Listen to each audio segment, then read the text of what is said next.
Hey, what's up guys? I'm Nico of Camp Crunch, and today I'm going to be talking about the Superheadz slim and wide camera.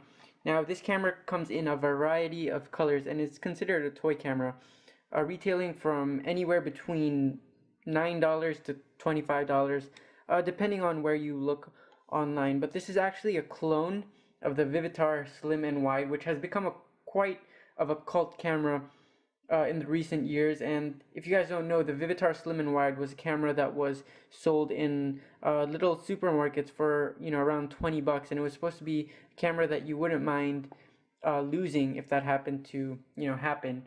It was a cheap camera, a plastic camera, but it yielded pretty good results for the price that you paid for it. And this is a clone of it. It's basically the same except for the color scheme, which has been painted. This is the Slim White Angel, and it comes in a variety of colors with different names to come along with it. One awesome feature that it has, and one reason why it was so good, was because of the wide angle lens. It has a 22 millimeter equivalent wide angle lens, and on a 35 millimeter piece of film or sensor, 22 is really wide. You can get a lot. You can get some really interesting pictures with that, because you want a wider rather than a narrow lens. If you're going to have one lens and you want it to be like sort of a point and shoot camera where you can point at something and you will get a lot in the frame. Now let's just look through the camera itself. So here's the front, very simple. You have the viewfinder window from the front, and you have your super fat lens, as they call it, which is 22 millimeters. And here's the badge, white Slim Angel. Going to the side, you have your lanyard strap, and it's black nylon lanyard, nothing special. In the back, you have your film advance, you have your viewfinder, and you have of course, the film compartment. And something that annoyed me about this camera was the film compartment, because it was hard to open. I don't know if I can, demonstrate how. Oh, well, that opened on the first go, but it actually, takes me a while sometimes to open the back. What I do now is I just flip it over, do it really quick, and see if I can let gravity open the compartment. As you can see, it took me a long time to open it that time.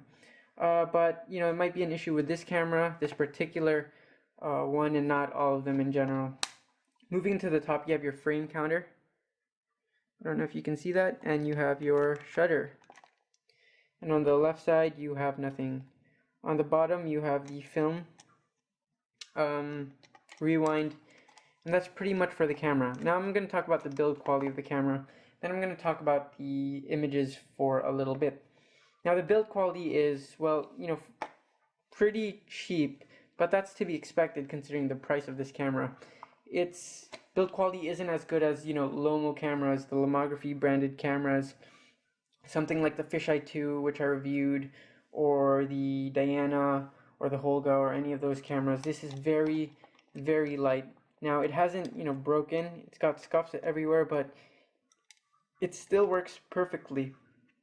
So that's, one thing to note. It's also very light. Even with the film, it's extremely light, lighter than I thought it would be. This isn't mine, by the way, it's my friend's, but she let me borrow it for this review. And on to the image quality. Now, the images from this camera that I'm going to show you have been taken with the regular film, not expired film, and you can see that the images come out very contrasty, and it also has a vignette in the frame, which is something to note. Some people like that, some people don't like that, but if you are buying this to be a toy camera, you probably want that high contrast and that vignette look that you get from this camera. You will also see that the images that you get are extremely wide. And I actually haven't shot a full roll with this. I've only used it with my friend, and she's had the rolls developed, and I've shot a few, but not completely. But I've seen the results, and those are the ones I'm going to show you at the end of this clip.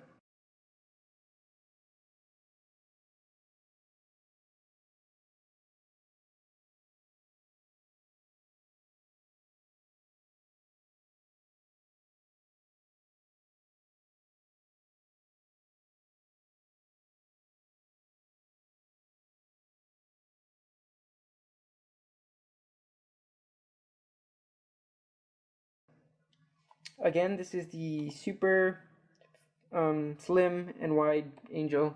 Just kidding. It's the White Slim Angel by Superheadz.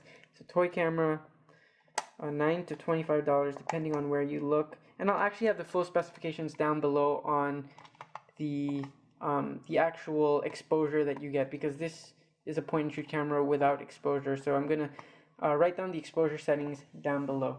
I'm Nico of Camp Crunch, and I'll see you guys next time. Peace.